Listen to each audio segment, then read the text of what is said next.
What's up, YouTube? Welcome back. 357 Sig Ammo Test Series continued. Today we're on test number 6.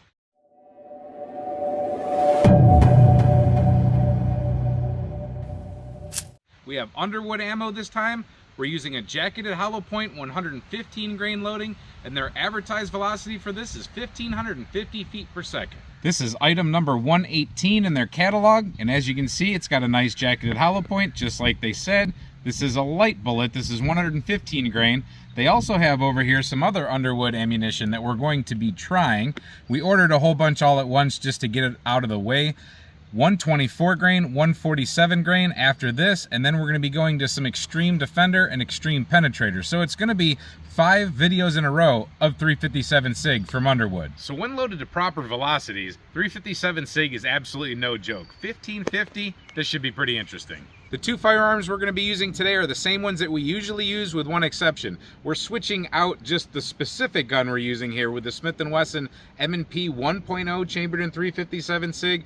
It's the same kind of gun, it's just a different gun. I found this one to be just a little bit more accurate for me than the other one we were using in the other test. And then we have a 5-inch Sig Nightmare 1911. We're going to be using these 2 firearms to shoot at these B8 targets. 5 shots on this target, 5 shots on that target. We're going to get an average of velocity, therefore foot-pounds, and we're going to check some accuracy. And nope, I'm not going to be using a rest. After we get accuracy, chronograph, and a general feel for the ammo out of the way, we're going to shoot 10% clear ballistics gel blocks. These are 20-inch shooter blocks, so we have a total of 40 inches. I really don't think we're going to get through that, but we always have a backup block.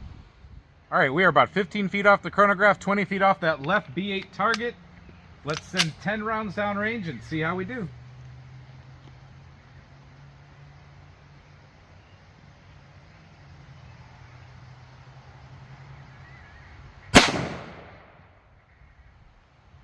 $1,500 right on the head.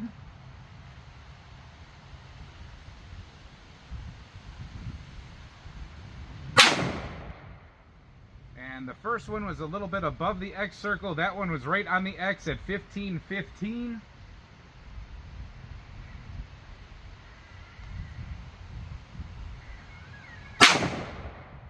That's another one in the X ring. It feels pretty good in the hand.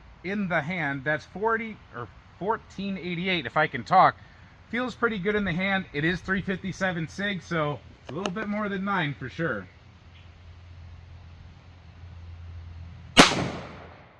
Another one in the X ring at 1470.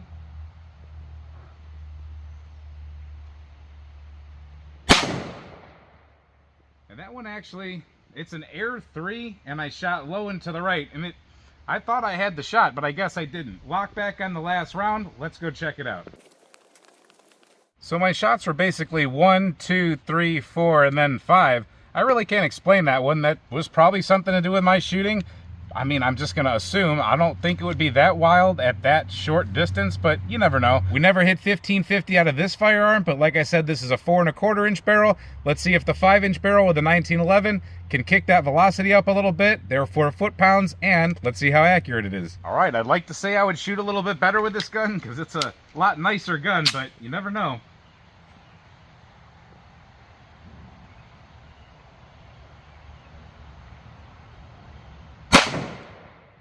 Got one in the X-ring at 1547, so I'm going to call that pretty good for velocity, according to what the box said. Got another one in the X-ring, 1535.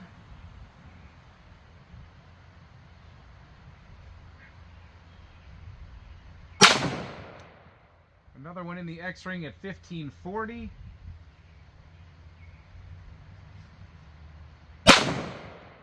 Another one in the X at 1533.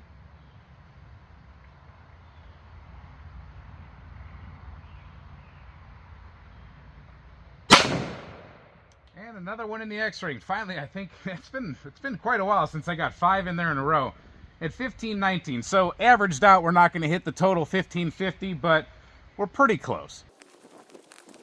I say it all the time, I love 1911s. I really like this 1911, and that was very smooth shooting out of this firearm. That was actually nicer to shoot than it was out of the M&P. Very good recoil impulse. You can shoot it pretty much all day out of this gun. Both of them all day, I would say, but this one you'll have a nicer time. But seriously, accuracy-wise, holy smokes.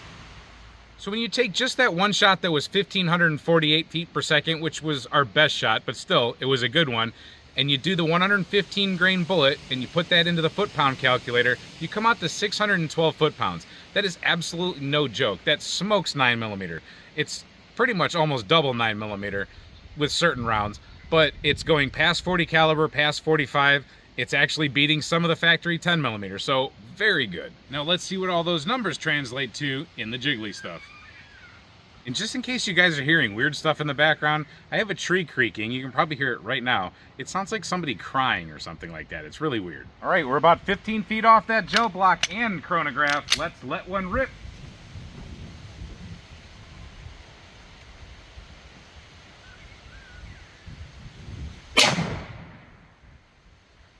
Well, that definitely went a little bit more centered than I wanted to. Now I'm gonna have to work to get my second shot. I can see right here, we're at 1,501 feet per second, and that jacketed hollow point just absolutely grenaded upon impact. I can tell you that right now.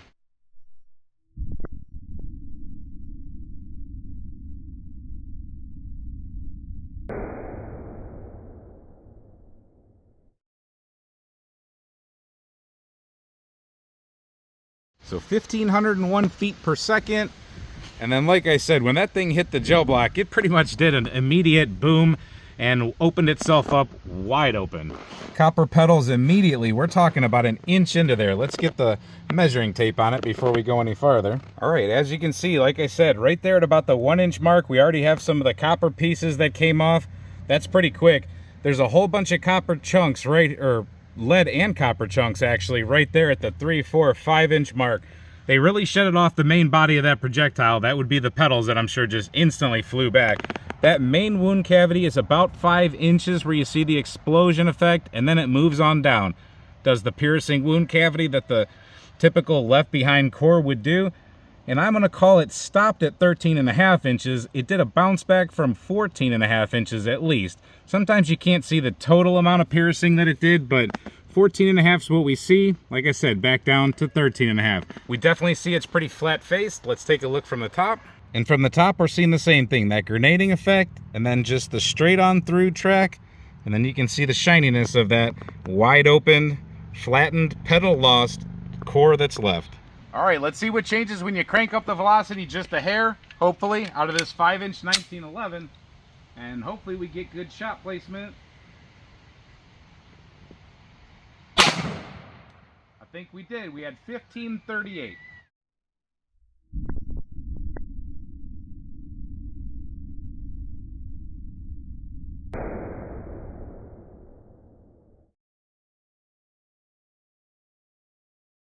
.1538, and pretty good shot placement there. I can see pretty much a replica of the other shot. Yep, definitely a replica. So as you can see, it's a little bit closer to us. In the gel block, it's a little easier to see, but we had the exact same thing happen.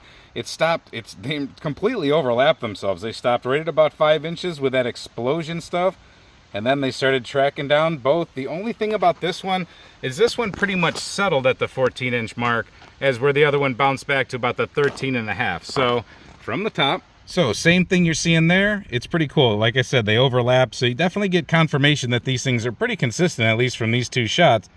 There you go, sideways. You can see it wasn't going to be a very big bullet to begin with because it's only 115 grains, but without those pellets or petals, it's definitely a little bit smaller. Let's get them dug out and see what they actually look like now. So here we have them dug out. This is out of the M&P, and this is out of the 1911. They definitely smushed and mushed and lost petals, peeled back. There's a little bit of copper you see, but pretty much they look the same. We're going to find out exactly what these guys lost.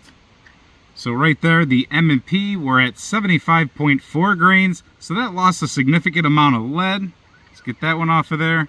And the one from the 1911, if I don't break things, is 78.1, 2, 3. The wind's blowing a little bit, but 78.2. Let's settle on that. So they both lost significant amount of material, but they both did that driving deep thing after they had their initial impact and pretty much grenading effect. So it's good that they had the initial energy dump. That's a lot of foot-pounds to deal with, and it got deep. Now let's see what they actually measure out to. So the one that came out of the M&P, we're getting .506, so right around a half of an inch right there. That's about the widest point I can get. I can get a, maybe if I try to squeak it out, I can get a .537. Out of the 1911, I'm getting .521, and maybe I can squeak out a, that's even smaller, .52, .519. There you go. So it is significant that both of these enter as a 9mm, but when they smash themselves around and they exit, they're exiting as 50 calibers. Like I said, it dumps all that energy. You saw the wound path, you saw the slow motion, but keep in mind this is in ballistics gel, and that's only ballistics gel. This is just meant to test one ammunition type against another in a medium that you can repeat. I do like the accuracy. The M&Ps, they can be a little bit unpredictable from shot to shot. They have horrible triggers, and they're just a little bit more difficult to shoot than, let's say, the 1911. But with a nice gun, that's a good group. So let us know in the comments what you think of this ammunition. Would you carry it? Do you carry it? We're going to be testing, like I said, the 124 and 147 grain versions of it, so stay tuned for that. We're going to put these videos out one after another so that you guys get your fill of 357 Sig and we don't lag behind on the whole Underwood thing. We're just going to go through the catalog. We do have one other 357 Sig Underwood test in the playlist, so check that out. And if you like this kind of testing, check out our other playlist because we do this with 10mm and all the other calibers too. So thank you for watching this video. Maybe give it a thumbs up if you thought it was awesome. Share it with somebody if you thought they might like it. Thank you to all of our Patreon members and channel members and everybody who watches these videos. We really appreciate it. Until we see you next time, stay safe, have fun, and keep shooting.